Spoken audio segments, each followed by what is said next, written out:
दोस्तों हुआ ये था कि जब मेरा ड्रोन आउट ऑफ रेंज हो गया था, मैंने इतनी वो ज़्यादा स्पीड से उड़ाया, वो आउट ऑफ रेंज हो गया और गायब हो गया। तो काफ़ी टेंशन आई, बहुत ज़्यादा टेंशन आई। हम लोग काफ़ी देर तक ढूंढते रहे, कोशिश करते रहे। अभी आपको सारी वो सिचुएशन पे मैं लेके जा रहा हूँ।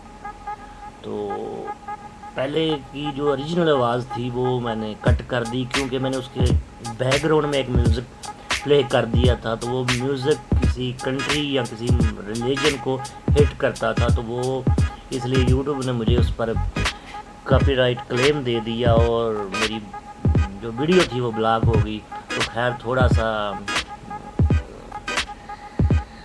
आप समझ रहे होंगे, तो खैर मेरे साथ रहिए। मैं आपको सारा दिखाता हूँ, सारी डिटेल दिखाऊंगा कि किस तरह मेरा ड्रोन मुझे वापस मिला। और दूसरी बात ये है कि आप ये समझ लें कि मैं इसका पूरा रिव्यू दूंगा।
मिल गया ओ मिल गया, ओ मिल गया, लगता मिल गया।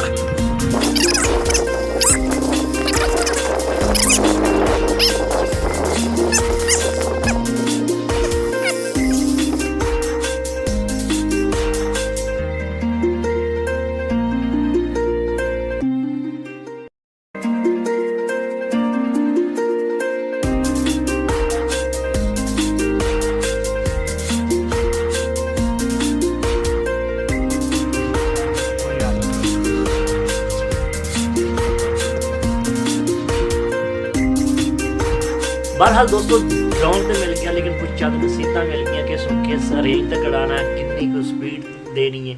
ये चीज़ां सारियां मैंने एक्सपीरियंस हो गया, क्योंकि चीज़ काफ़ी कीमती होंदी है। तो अगर ये हथों निकल जाए ज़ाहरी गल इहदे नाल ते गेम अपनी जो असी गैजेट ने टुट जाए तो वादा घाटा हो जाता, फिर बड़ी टेंशन होंदी है, दिल का बंदा मरीज़ हो जाता है।